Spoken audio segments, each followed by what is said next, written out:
میرے محترم بھائیوں، جتنے لوگوں کے کمر میں درد ہے، دوائیوں کے چکر میں نہ پڑو، لمبا سجدہ کرو کمر کے درد کے لیے۔ یہ میری کتاب ہے، اس میں نے بتایا ہے صرف سجدہ کرنا 80 بیماریوں کا علاج ہے۔ کمر کا درد میرے محترم بھائیوں 10 طریقوں پہ سجدہ کرو۔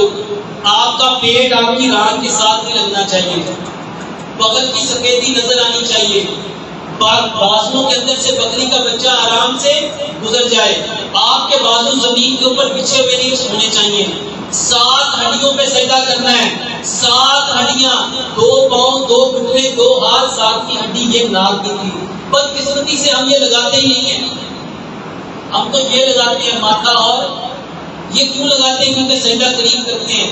آگے کر کے سجدہ کرو، جتنا اپنے آپ کو آگے لے جاؤ گے، آپ کے کمر کے بٹی بلیڈز کھلیں گے، آپ کے بورے کھلیں گے، جتنے بورے کھلیں گے اس کے اندر جو ڈسک ہے وہ دوبارہ سے ہیل ہوگی۔ اپنے پیروں کی انگلیوں کو زمین کے ساتھ چپکا کے رکھو، پیروں کی ایڑیوں کو ملا کے رکھو اور زمین کی سختی محسوس کرو، اور تم میں سے کوئی بھی آنکھیں بند کر کے سجدہ نہ کرے۔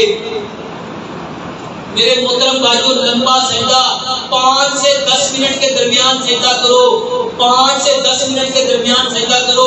یہ جتنے لوگ کہتے ہیں کمر کی درد ٹھیک نہیں ہوتی، اللہ کی قسم کھا کے کہتا ہوں، صرف ایک دن 10 منٹ کا سجدہ کرو، آپ خود کہو گے کہ الحمدللہ فرق پڑتا ہے۔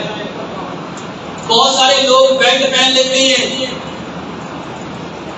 جو لوگ نماز میں سجدہ نہیں کر سکتے وہ اپنے بیڈ پہ الٹا لیٹ جائیں، اپنی ٹانگوں کو سمیٹ لیں، اپنی ہپ کو اوپر اٹھا لیں، اپنے ہاتھوں کو آگے کر کے لے جائیں اور سجدہ کریں۔ یقین جانیں آپ خود بتائیں گے کہ کتنا فرق پڑتا ہے۔